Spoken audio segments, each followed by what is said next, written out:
বরবাদ সিনেমাতে শাকিব খান কি মারা যাবেন? শাকিব খান কি ডাবল পার্ট? এই ধরনের অনেক প্রশ্ন ঘুরপাক খাচ্ছে ভক্তদের মনে।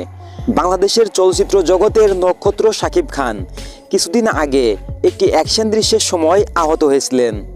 তার আপকামিং সিনেমা বরবাদ এর শুটিং চলাকালে এই দুর্ঘটনা ঘটে। দ্রুত তাকে চিকিৎসা দেওয়া হয় এবং এখন তিনি সম্পূর্ণ সুস্থ। তবে ভক্তদের কষ্ট না দিতে এই খবরটি গোপন রাখা হয়েছিল। পরবর্তীতে বরবাদ সিনেমার ফার্স্ট লুকে অনুষ্ঠানে শাকিব খানকে সুস্থ ও প্রাণবন্ত দেখে ভক্তরা স্বস্তি পেয়েছেন। এর আগে রাজকুমার সিনেমায় শাকিব খানের চরিত্রের মৃত্যু ভক্তদের মধ্যে গভীর কষ্টের সৃষ্টি করেছিল। তারা এখন আর প্রিয় নায়ককে কোনো সিনেমায় মৃত্যুর দৃশ্য দেখতে চান না।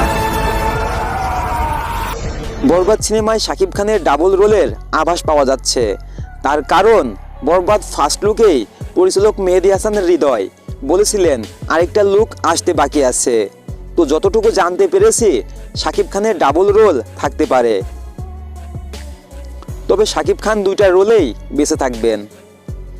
মেগাস্টার শাকিব খানের বিশাল আপডেট আসছে আমাদের এই চ্যানেলে, তাই ভিডিওতে লাইক দিয়ে চ্যানেলটিকে সাবস্ক্রাইব করে আমাদের সাথেই থাকুন।